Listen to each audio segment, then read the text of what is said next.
Les voy a pedir que abran sus Biblias nuevamente, queridos hermanos, en la segunda carta de Pablo a los tesalonicenses. Estamos ya en la parte conclusiva de la enseñanza principal del corazón de esta carta. En lo personal ha sido un tiempo de un gran desafío y también un gran consuelo por poder ver, por poder conocer un poco más de cerca al Señor Jesucristo, toda su soberanía, su extraordinaria grandeza, su plan eterno, todas estas cosas que hemos estado viendo. Ha sido de mucha bendición también y riqueza para mi vida, y espero que también esté siendo de transformación, de bendición también para sus vidas. Segunda a los tesalonicenses, entonces, capítulo 2, versículos 13 al 17, es el pasaje que corresponde para el día de hoy. Vamos a dar lectura a este texto y luego vamos a orar nuevamente a nuestro Señor Jesucristo para encomendar este tiempo a Él. Dice así la palabra del Señor. Pero nosotros debemos dar siempre gracias a Dios respecto a vosotros, hermanos amados por el Señor, de que Dios os haya escogido desde el principio para salvación mediante la santificación por el Espíritu y la fe en la verdad, a lo cual os llamó mediante nuestro Evangelio para alcanzar la gloria de nuestro Señor Jesucristo. Así que, hermanos, estad firmes y retened la doctrina que habéis aprendido, sea por palabra o por carta nuestra. Y el mismo Jesucristo, Señor nuestro, y Dios nuestro Padre, el cual nos amó y nos dio consolación eterna y buena esperanza por gracia, conforte vuestros corazones y os confirme en toda buena palabra y obra. Vamos a orar. Padre, una vez más, Señor, te exaltamos a ti y te damos la gloria, Señor, por tu extraordinario amor que has tenido para con nosotros. Gracias, Señor, por poder contemplar una vez más este plan extraordinario tuyo, Señor, en el cual tú eres exaltado y engrandecido, Señor, delante de nosotros. Gracias, Señor, porque tú nos permites estar aquí hoy frente a tu palabra. Rogamos, Señor, que tú dirijas este tiempo, Señor, y que tu nombre sea exaltado, Padre, que tu nombre sea glorificado y que nosotros seamos edificados y asombrados, Señor, con tu extraordinaria gracia. Oramos y encomendamos este tiempo en los méritos de Jesús, nuestro Señor y Salvador. Amén.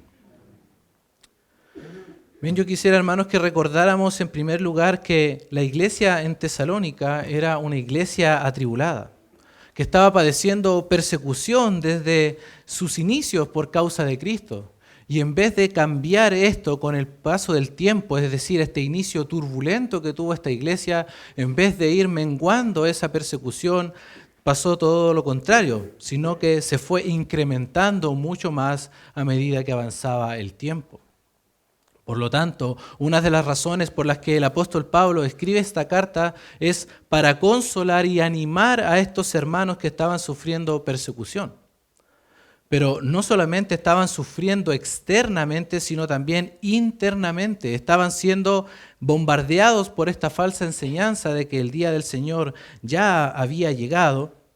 Esta enseñanza que se introdujo posiblemente por una falsa revelación o discursos bien elaborados de falsos maestros, o también a través de una carta que pretendía tener autoridad apostólica, es decir, que pretendía ser del apóstol Pablo. Y esto produjo en ellos una gran agitación en sus corazones. Es decir, las persecuciones este problema con esta falsa doctrina produjo en ellos agitación y turbación en sus corazones, como les decía. En el capítulo 2, versículo 2, dice allí el apóstol Pablo, ni os conturbéis. Esto indica que estaban atemorizados, desanimados y confundidos por causa de todas estas cosas. Y Pablo concluye esta enseñanza central, el corazón de esta epístola, como decía hace un momento, animando a sus hermanos en Tesalónica, llevándolos a contemplar la extraordinaria bendición que han recibido, que es la salvación. Porque, hermanos, considerar la extraordinaria salvación que hemos recibido en Cristo únicamente por gracia siempre va a traer consuelo y ánimo a nuestros corazones, sobre todo en momentos de dificultad, en los momentos de prueba, de dolor o aflicción. Pero aún más, considerar nuestra salvación nos lleva a alabar al Dios de nuestra salvación, a entender que todo proviene de Él, por Él y para Él. Que no hay en nosotros ningún refugio mejor que el Dios de nuestra salvación.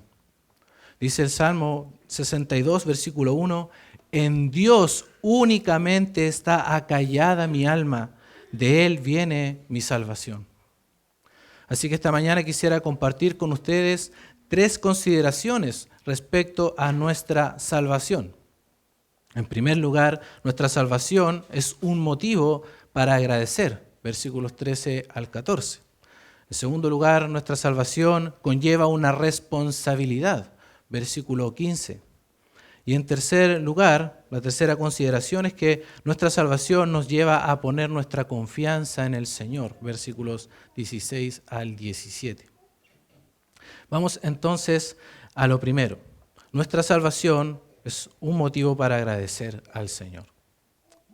Dice el versículo 13, pero nosotros debemos dar siempre gracias a Dios respecto a vosotros, hermanos, amados por el Señor, de que Dios os haya escogido desde el principio para salvación. Queridos hermanos, nuestro pasaje, si ustedes lo notaron, comienza con un pero, es decir, es un contraste. Y este es de esos peros que nos alegran el corazón. Esos peros que nos alegramos mucho al ver que aparecen allí, que arrojan una luz de esperanza en la palabra del Señor. Sin embargo, para entender mejor por qué este pero allí, es necesario que vayamos un poco más atrás a lo que Pablo venía diciendo. Vamos a leer desde el versículo 7 en adelante del capítulo 2. Porque ya está en acción el misterio de la iniquidad, solo que hay quien al presente lo detiene, hasta que él a su vez se ha quitado de en medio. Y entonces se manifestará aquel inicuo, a quien el Señor matará con el espíritu de su boca y destruirá con el resplandor de su venida. Inicuo, cuyo advenimiento es por obra de Satanás, con gran poder y señales y prodigios mentirosos, y con todo engaño de iniquidad para los que se pierden, por cuanto no recibieron el amor de la verdad para ser salvos. Por esto Dios les envía un poder engañoso para que crean la mentira, a fin de que sean condenados todos los que no creyeron a la verdad, sino que se complacieron en la injusticia. Esto que acabamos de leer, queridos hermanos, es la descripción final que hace el apóstol Pablo aquí de los incrédulos, de aquellos que se pierden por cuanto no recibieron el amor de la verdad para ser salvos, como dice el versículo 10. Esto es que no estuvieron dispuestos a recibir el amor de la verdad. En otras palabras, se negaron, rechazaron la verdad del Evangelio, por lo tanto, y como resultado de su rechazo a la verdad, serán engañados y finalmente irán a la condenación eterna. Dice el versículo 12, a fin con el propósito de que sean condenados todos los que no creyeron a la verdad, sino que se complacieron en la injusticia. Esta es la condenación de aquellos que no solo rechazaron la verdad, sino que se complacieron en la injusticia. Su deleite fue el pecado. Odiaron la verdad y amaron la mentira. Esta es la condenación de los impíos, que por la dureza de sus propios corazones permanecen bajo la ira de Dios y son entregados a las consecuencias de sus pecados. Y el cuadro que pinta aquí el apóstol Pablo es aterrador. Es un triste final para todos aquellos que rechazaron la verdad del Evangelio habiéndola conocido, habiéndola oído. Sin embargo, rechazaron el mensaje del Evangelio, rechazando así al Salvador. Y pensar en esto, queridos hermanos, que algunos van a sufrir la condenación del infierno, es realmente algo aterrador. Pero hay otro grupo distinto. Hay un grupo de personas que va caminando hacia la salvación. Y este es el contraste que Pablo marca aquí. con este pero extraordinario que leemos en el versículo 13. Es como si Pablo dijera, muchos irán a la condenación del infierno por no haber creído a la verdad, pero ustedes, hermanos, no se angustien por lo que están pasando. Ustedes van rumbo a la salvación. Y esto es lo extraordinario, que la salvación, queridos hermanos, no es por mérito humano, sino por elección divina. De ahí este pero. Pero nosotros debemos dar siempre gracias a Dios respecto a vosotros, hermanos, amados por el Señor, de que Dios os haya escogido desde el principio para salvación. Pablo se siente impulsado a dar gracias a Dios como una especie de obligación, pero no como una carga pesada, sino como un deleite, con un gozo. Se siente impulsado a dar gracias a Dios de gozo, como una alabanza a Dios por su elección de estos hermanos. Es como si él dijera, no me queda nada más que agradecer y exaltar a Dios por haberlos escogido para que sean salvos. Porque en definitiva Pablo sabía que ellos eran salvos porque Dios los había escogido, no por algún mérito intrínseco en ellos, sino por el Dios que los escogió. Y allá es donde Pablo entonces quiere llevar a sus lectores. Y cuando nosotros pensemos, queridos hermanos, en la salvación que hemos recibido, debemos pensar en el Dios de nuestra salvación, en el Dios que nos dio, que nos concedió esa extraordinaria salvación. Allá donde tenemos que poner nuestra mirada y no en nosotros. Alguien definió la elección de la siguiente manera. La elección es ese acto eterno de Dios mediante el cual en su beneplácito, es decir, su aprobación soberana, y no por haber previsto mérito alguno en ellos, Él escoge a algunos de entre los pecadores para que sean receptores de la gracia especial de su Espíritu y de esa manera sean partícipes voluntarios de la salvación de Cristo. Y hermanos, los tesalonicenses y también nosotros y cada uno, cualquier cristiano, cualquier creyente que ha llegado, por supuesto, a los pies de Cristo en arrepentimiento y fe, estábamos anteriormente muertos en nuestros delitos y pecados, con el corazón endurecido, viviendo para nosotros mismos. Éramos enemigos de Dios en nuestra mente, dice Colosenses 1:21.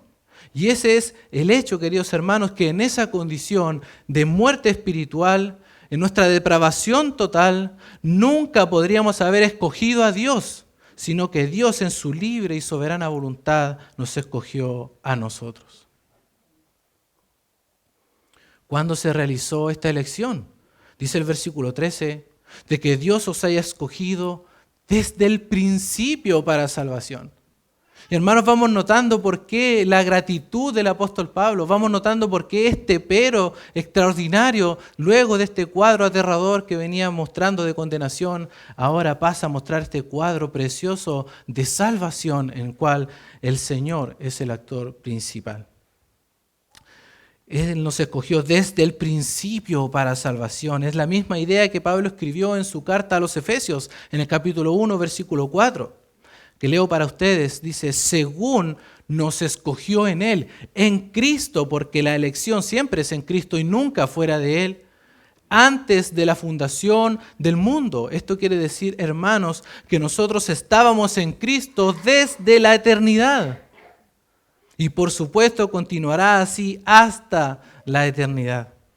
Antes de que el mundo viniera a la existencia por el poder de la palabra de Dios, estábamos en Cristo.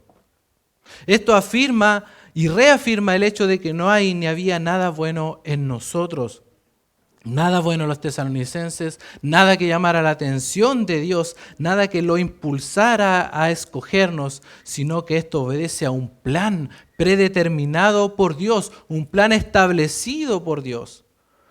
Es decir, queridos hermanos, que lo que hoy somos en Cristo es lo que siempre hemos sido en la mente de Dios desde la eternidad. Y esto, queridos hermanos, no tiene nada que ver con aquella doctrina que promueven algunas corrientes teológicas acerca de la elección basada en la fe previsible. Es decir, que Dios sabía de antemano quiénes iban a creer y quién no. Y en base a ese preconocimiento Dios escogió. Y esto, queridos hermanos, Si fuera así, deja atado de manos a nuestro Dios, sujeto a nuestra reacción.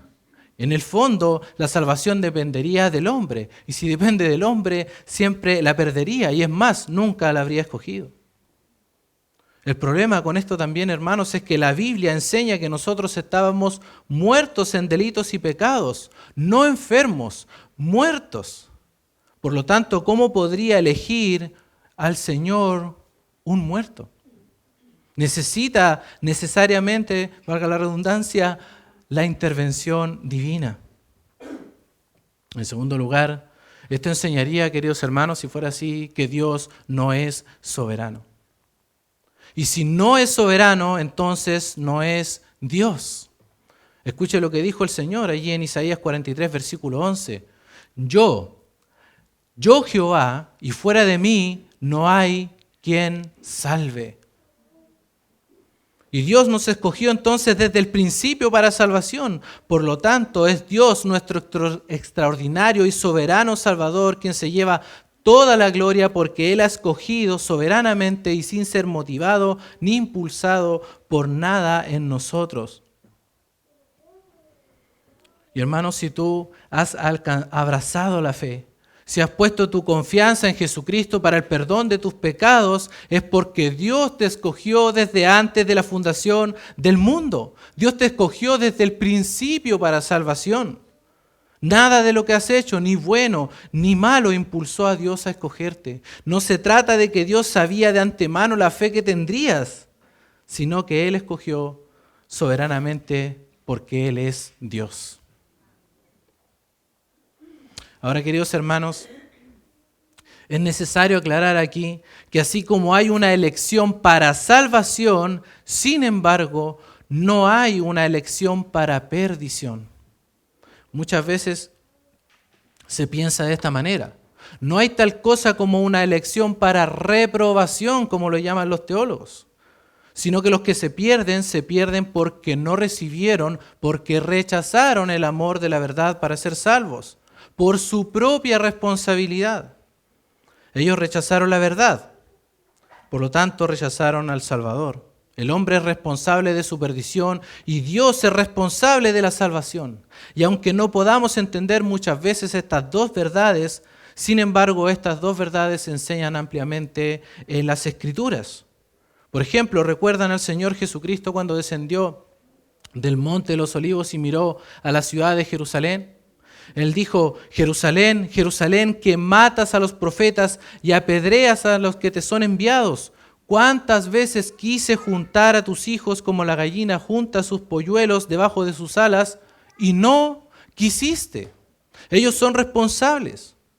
Y hermanos, la elección divina no anula la responsabilidad humana.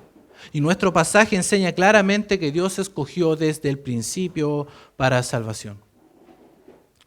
Entonces podemos hacernos la pregunta: ¿cuál es la base de la elección divina? Y también lo dice aquí nuestro pasaje en el versículo 13, notemos de nuevo el versículo. Pero nosotros debemos dar siempre gracias a Dios respecto a vosotros, hermanos, amados por el Señor. Y esta es la base de la elección divina. Su amor eterno lo impulsó a salvar a algunos de entre los pecadores.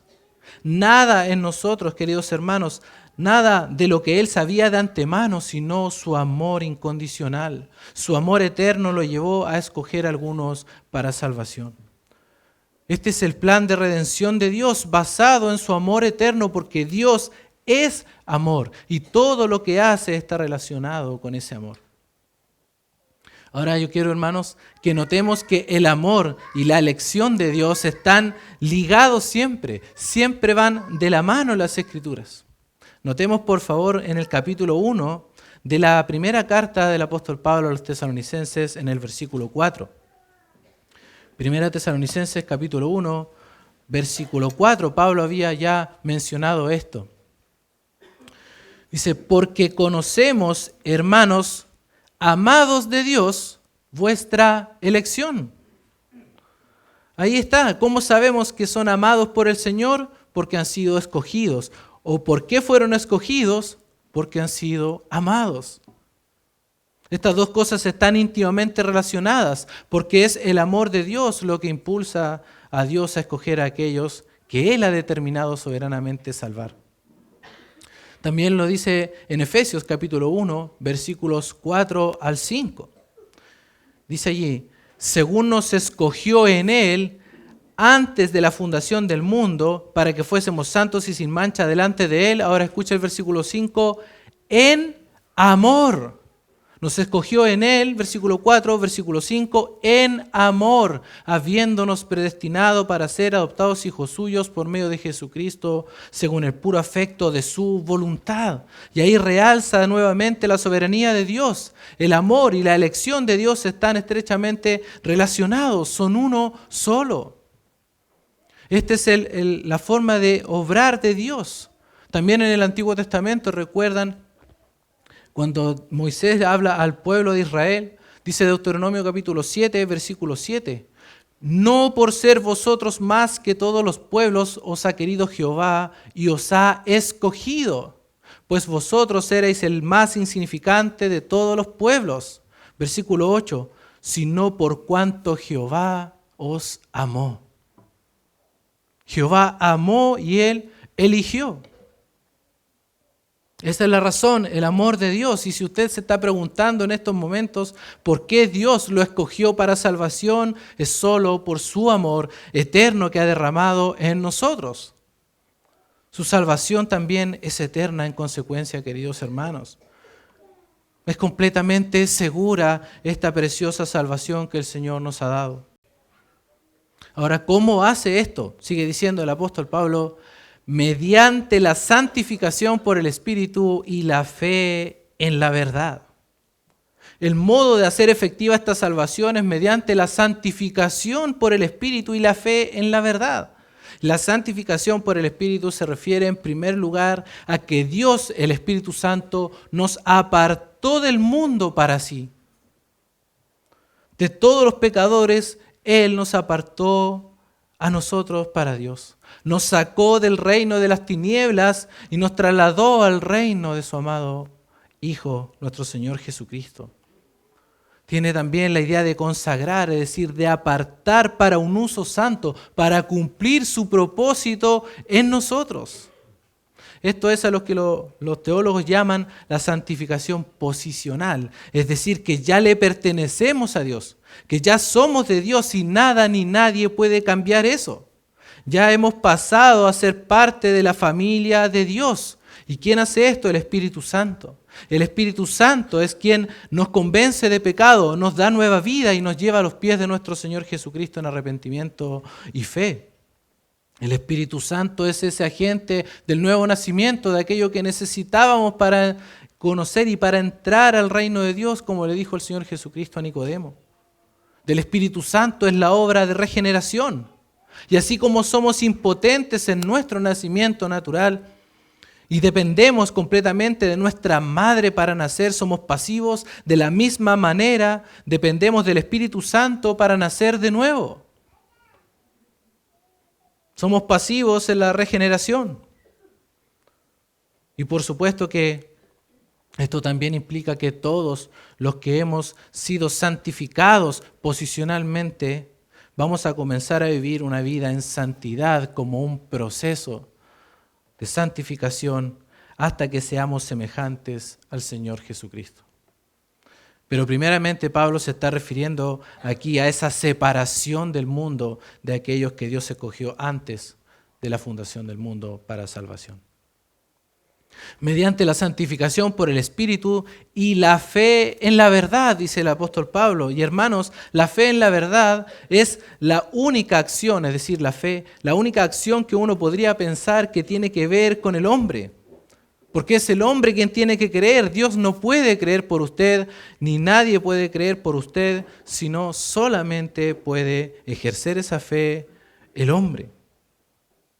Es el hombre quien ejerce la fe, pero al mismo tiempo, queridos hermanos, al mismo tiempo la fe es un don de Dios. Es decir, Dios es el que nos concede la fe para que nosotros podamos ejercer y responder en fe, como dice Efesios capítulo 2, versículos 8 al 9.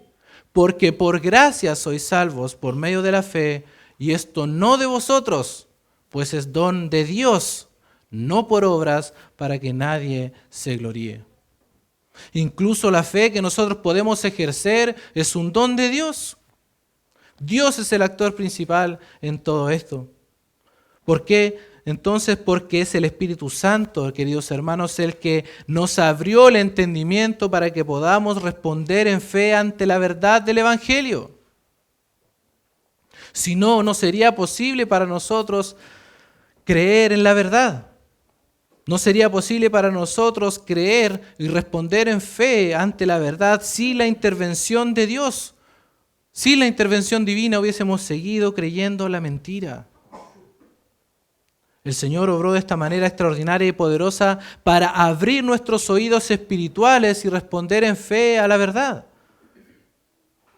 Y esta fe, queridos hermanos, no es un mero ejercicio intelectual, no es que simplemente hayamos entendido con nuestra mente lo que es el Evangelio, sino que esto habla de responder con fe a la verdad como para salvación, es decir, como una entrega total a Dios en obediencia a la verdad. Y es más, el Espíritu Santo luego nos sella y viene a morar en nosotros. Y esto, queridos hermanos, es extraordinario, la salvación de Dios. Él nos escogió desde el principio, antes de la creación de todas las cosas, en la eternidad, queridos hermanos, pero en un momento, en el tiempo, nos buscó. Notan cómo va avanzando este plan, Dios nos buscó, porque es Dios el que salió a nuestro encuentro. Sigue diciendo el versículo 14, a lo cual os llamó mediante nuestro evangelio, es decir, nos llamó a la salvación mediante nuestro evangelio, dice el apóstol Pablo. El canal que Dios usó para llamarnos a la salvación es la predicación del evangelio. Notemos nuevamente la primera carta de Pablo a los tesalonicenses en los versículos 4 al 5 del capítulo 1.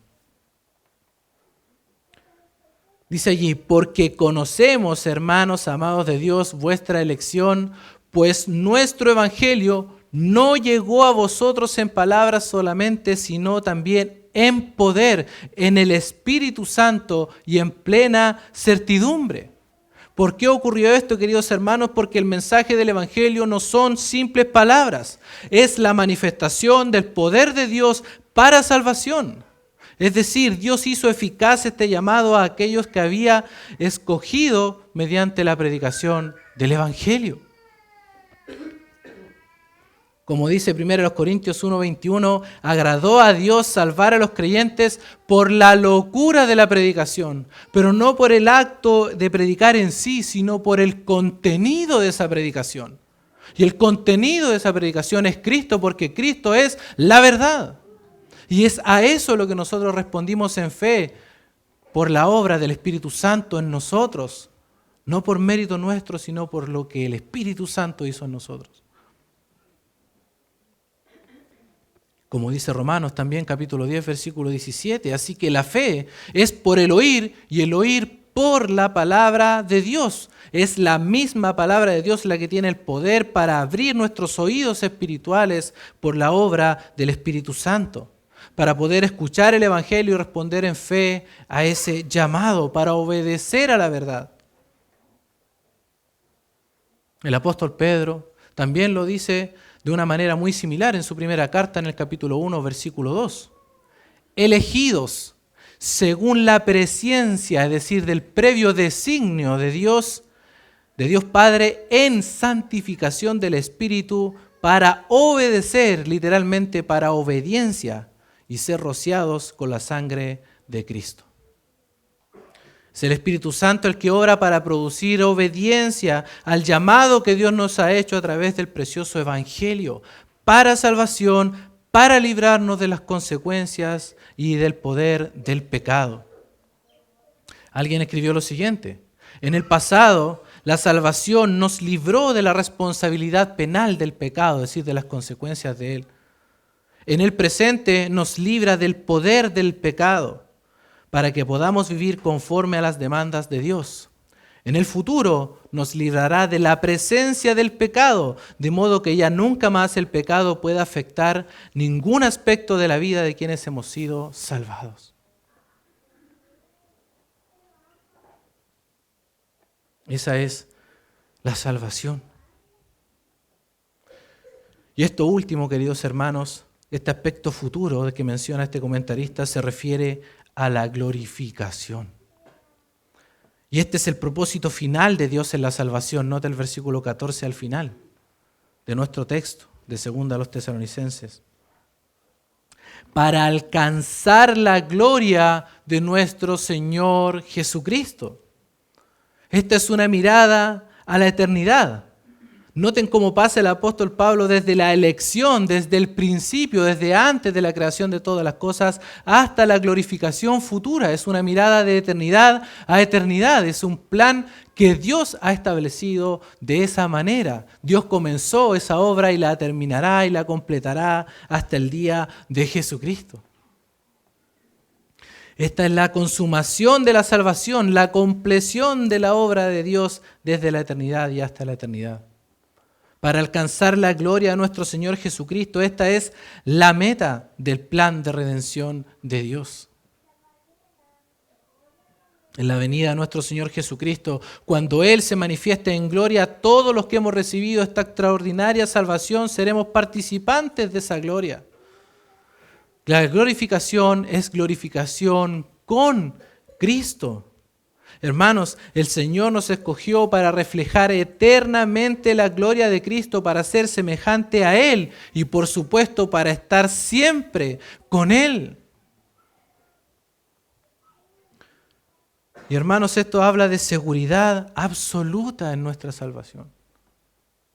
Porque es un plan de Dios, es algo que Dios hace, que Dios diseñó, que Dios ejecuta y que Dios cumple. Alguien escribió lo siguiente: la salvación se origina en una elección divina, es llevada a cabo por el poder divino, es hecha efectiva por medio del mensaje divino y será perfeccionada en la gloria divina. Es una obra de Dios de principio a fin.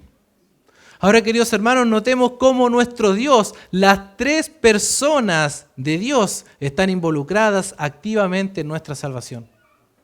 Dios nos escogió soberanamente desde el principio para salvación. El Espíritu Santo nos apartó para Dios y el Señor Jesucristo nos amó. Y por supuesto demostró ese amor muriendo en la cruz por cada uno de nosotros, por cada uno de sus escogidos, por todos aquellos que Él vino a salvar. Y el Señor Jesucristo nos amó de tal manera, queridos hermanos, que llegó, afirmó su rostro y caminó hasta la cruz del Calvario para ejecutar este plan precioso de salvación hecho desde la eternidad y hasta la eternidad. Por lo tanto, el amor de nuestro Salvador es extraordinario allí. Cuando pensemos en nuestra salvación, pensemos en que Jesucristo fue a la cruz para darnos salvación. Él sufrió por nosotros para darnos una nueva vida, para que nosotros fuéramos semejantes a Él, para que pudiéramos conocer su gloria. ¿Recuerdan el Señor Jesucristo cuando oró allí en Juan 17? Dijo: Padre, aquellos que me has dado quiero que vean mi gloria, que donde yo estoy ellos estén conmigo. Extraordinario nuestro Salvador. Qué inmenso amor de Cristo allí derramado para pecadores como nosotros. Pablo escribió en su segunda carta a Timoteo, en el capítulo 1, versículos 8 al 9, lo siguiente: por tanto, no te avergüences de dar testimonio de nuestro Señor, ni de mí, preso suyo, sino participa de las aflicciones por el Evangelio según el poder de Dios, quien nos salvó y nos llamó con llamamiento santo, no conforme a nuestras obras, sino según el propósito suyo y la gracia que nos fue dada en Cristo Jesús antes de los tiempos de los siglos.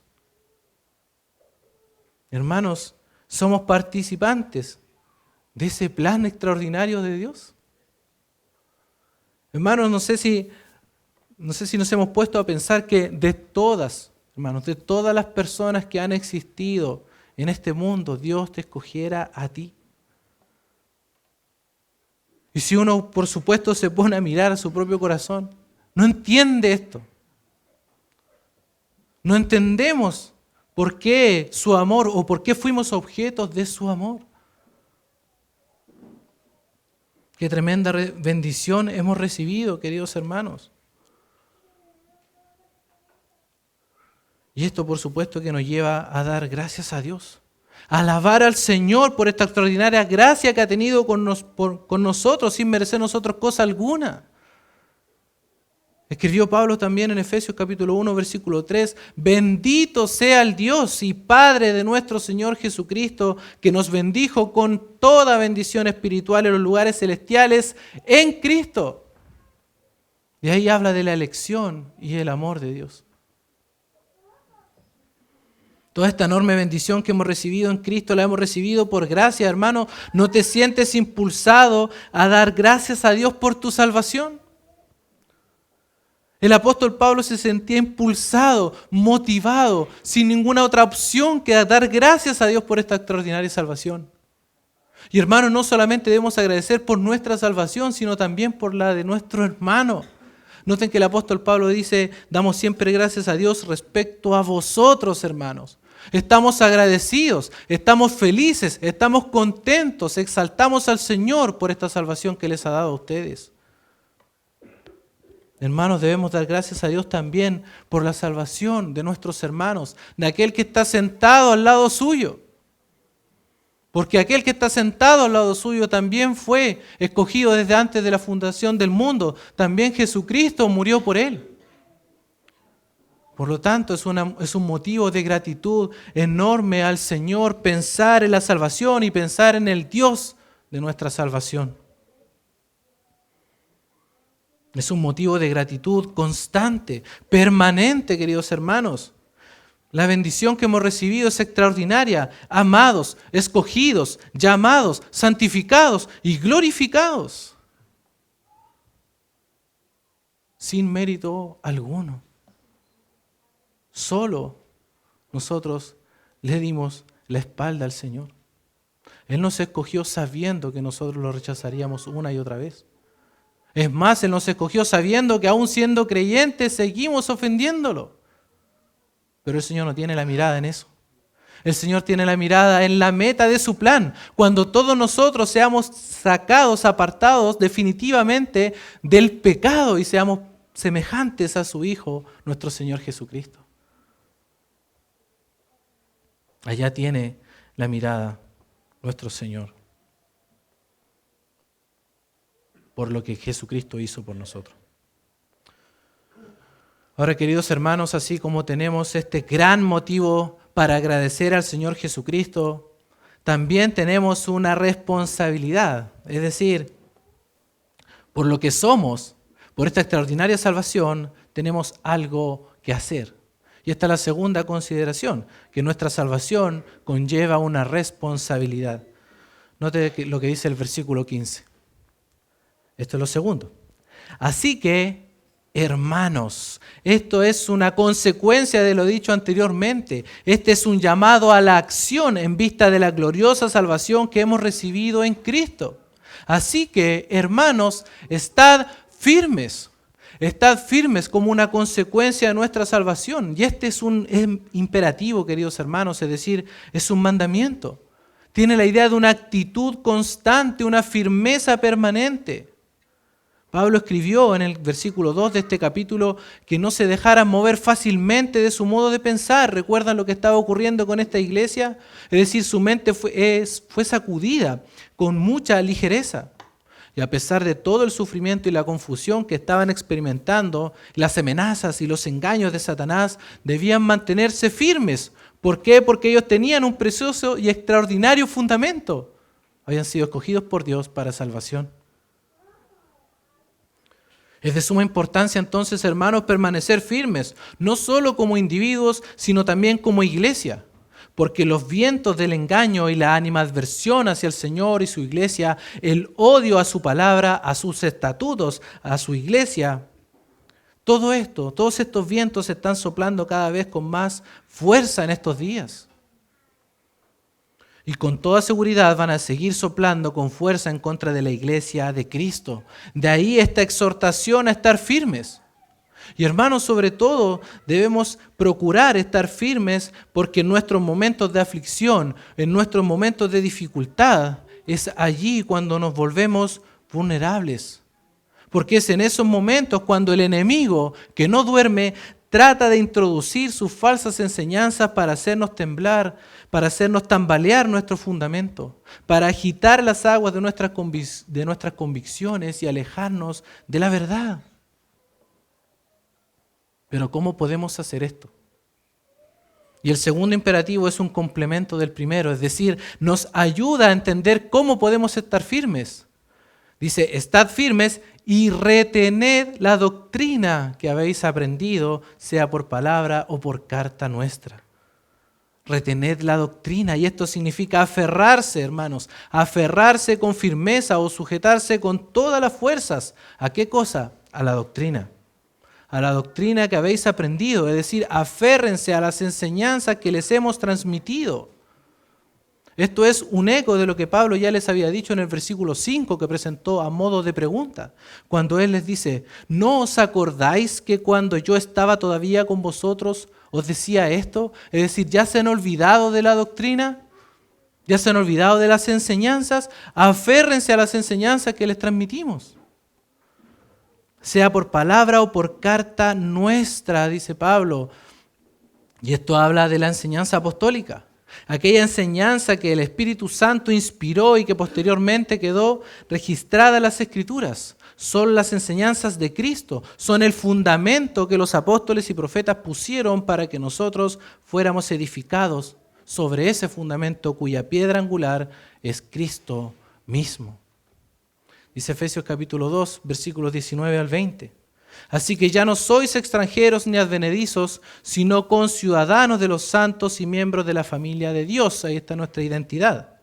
Edificados sobre el fundamento de los apóstoles y profetas, siendo la principal piedra del ángulo Jesucristo mismo. Esta es nuestra responsabilidad que conlleva nuestra salvación, estar firmes y aferrarnos a la palabra de Dios. No a las tradiciones humanas, como por ejemplo lo hacían los escribas, fariseos y judíos en los tiempos de nuestro Señor Jesucristo. Dice Marcos capítulo 7, versículo 4, porque los fariseos y todos los judíos, aferrándose a la tradición de los ancianos, si muchas veces no se lavan las manos, no comen. Dice aferrándose a la tradición de los ancianos, no aferrándose a las enseñanzas de las Escrituras. Y muchas veces nosotros podemos estar aferrándonos a una tradición humana más que a la palabra de Dios. Podemos estar aferrándonos a tradiciones que ponemos como autoritativas por encima de la palabra de Dios porque entendemos que estas cosas siempre se han hecho de cierta manera y no las cuestionamos. Pero lo que debemos saber nosotros es que lo único que tiene autoridad en la iglesia es su palabra y Dios gobierna a su iglesia por medio de ella. Es la palabra de Dios la que es autoritativa. Pablo también advirtió de esto a los colosenses en su carta en el capítulo 2, versículo 8.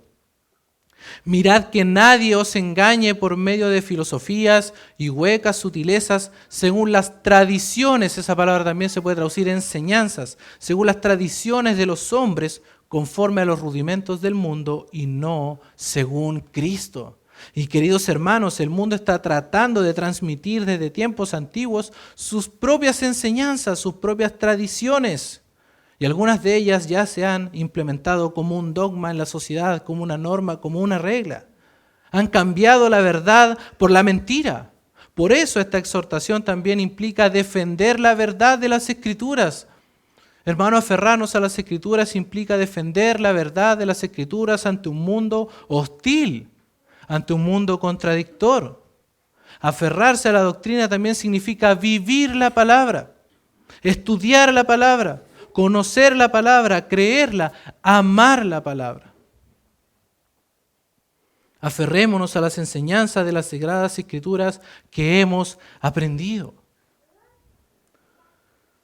Ahora Pablo sabía que los tesalonicenses no podían obedecer esta exhortación en sus propias fuerzas. Y queridos hermanos, nosotros tampoco. ¿Qué hacemos entonces? Necesitamos depender de Dios, necesitamos poner nuestra confianza en Dios. Es por eso que Pablo termina esta sección con una pequeña oración encomendando a los hermanos al Dios de su salvación. Y esta es la tercera consideración, que nuestra salvación nos lleva a poner nuestra confianza en el Señor. Versículos 16 al 17. Y el mismo Jesucristo, Señor nuestro, y Dios nuestro Padre, el cual nos amó y nos dio consolación eterna y buena esperanza por gracia, conforte vuestros corazones y os confirme en toda buena palabra y obra.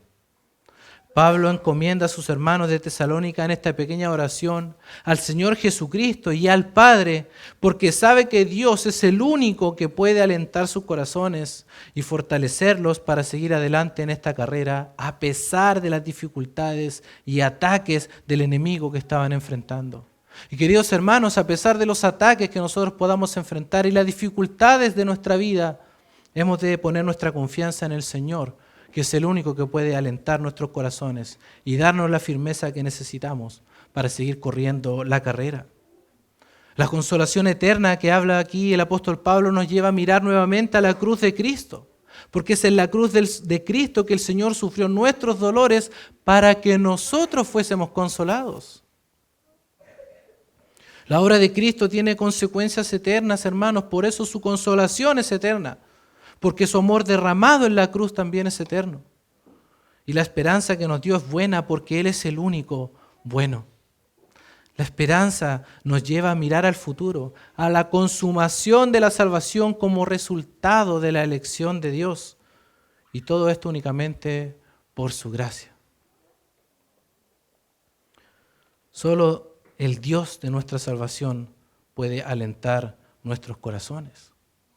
Nota el versículo 17, dice allí, conforte vuestros corazones. Este Dios extraordinario, este Dios que los eligió, este Dios que les dio la consolación eterna y esta buena esperanza por gracia, Él conforte vuestros corazones. Recordemos, hermanos, que estos hermanos estaban sufriendo. Necesitaban ser alentados con aquel consuelo que Dios ya les había dado, es decir, necesitaban recordar esta consolación eterna. La palabra que se traduce conforte allí tiene que ver con la obra del Espíritu Santo, con el gran consolador que viene a nuestro lado para confortarnos y alentarnos.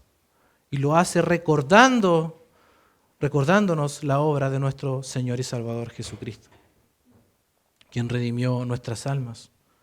Cuando sufrimos, hermanos, nuestro corazón es profundamente animado cuando recordamos la obra que Dios ha hecho en nuestro favor.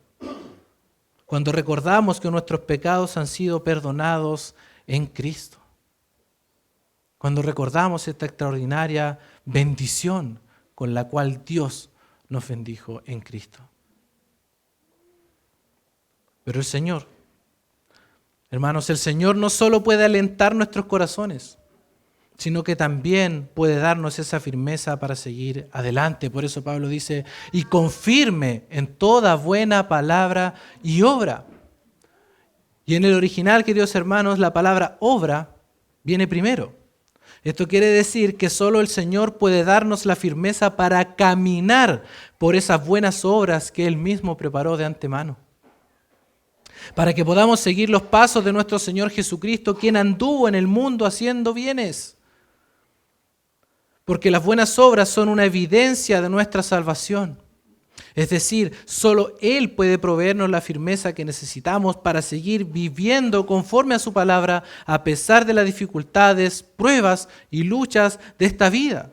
Por eso nuestra confianza debe estar en el Señor en todo lo que hagamos y digamos. Y aquí podemos pensar, queridos hermanos, en la proclamación del Evangelio. En toda buena palabra. Porque, hermanos, no solo se trata de vivir el Evangelio, sino también de proclamarlo. Y con un sentido de urgencia. Cuando el apóstol Pablo estuvo en Corinto predicando el Evangelio en la sinagoga de los judíos, se encontró con mucha oposición y blasfemias. Y cuando resolvió irse a los gentiles, es decir, a los no judíos, el Señor le habló a Pablo en visión en la noche y le dijo lo siguiente, en Hechos capítulo 18, versículos 9 y 10. No temas, sino habla y no calles, porque yo estoy contigo y ninguno pondrá sobre ti la mano para hacerte mal, porque yo tengo mucho pueblo en esta ciudad. Y hermanos, aquí hay algo que el apóstol Pablo no sabía.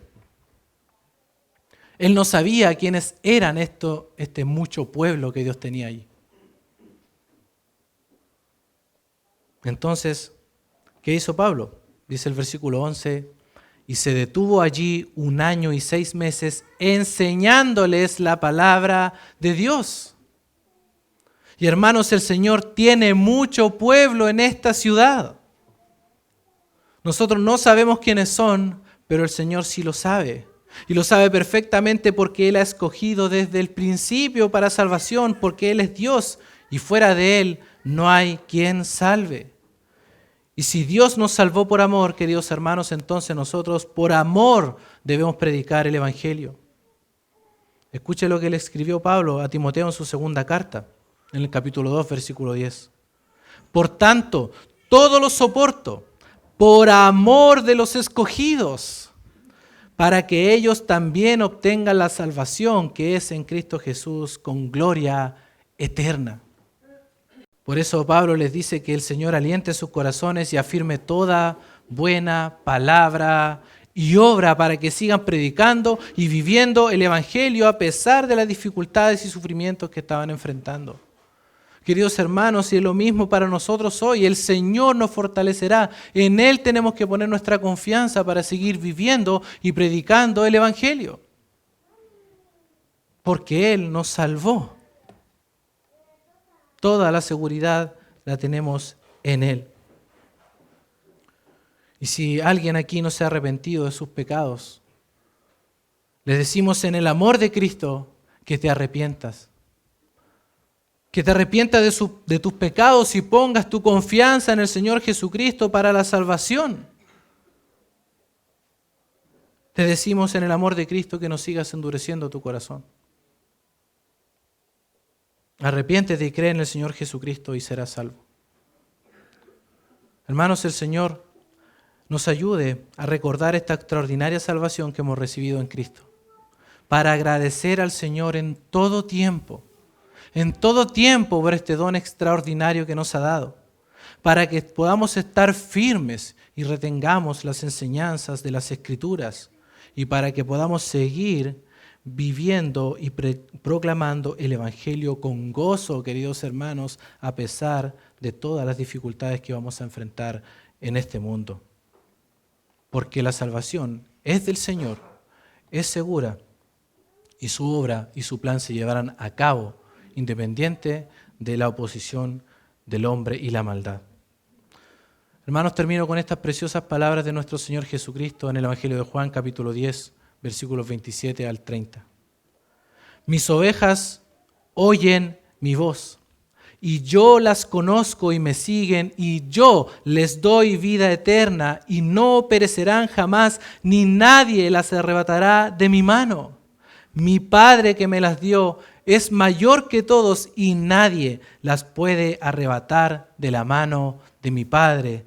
Yo y el Padre, uno somos. Vamos a orar, hermanos. Padre Celestial, te damos muchas gracias, Señor, porque así como tú nos has llamado, Señor, así como tú nos escogiste desde antes de la fundación del mundo, nos llevarás a la consumación de tu plan. Nada, Señor, había bueno en nosotros. Solo hemos recibido esta gracia extraordinaria. Señor, te alabamos a ti, te agradecemos a ti por esta salvación. Por favor, Señor, te rogamos que nuestra confianza siempre esté puesta en ti. Tú nos salvaste, en ti confiamos. Tú nos sostendrás, Señor, en este camino para poder seguir viviendo conforme a lo que tú demandas en tu preciosa palabra. Oh Señor, ayúdanos también a predicar el Evangelio. Tú tienes mucho pueblo, Señor, en esta ciudad. Y el canal que tú usas, Señor, es la predicación del Evangelio. Danos de tu gracia, Señor, para ser valientes también. Y en amor, Señor, podamos decir la verdad para que, por amor a los escogidos, como decía Pablo. Señor, gracias por este tiempo y te pido por cada uno de aquellos que aún no te conocen, Señor, que doble sus rodillas delante de ti. Señor, tu obra es extraordinaria. Gracias por la salvación de cada uno de mis hermanos aquí presentes, Señor. La gloria toda es para ti. Oramos y agradecemos en los méritos de Jesús, nuestro Señor y Salvador. Amén. Amén.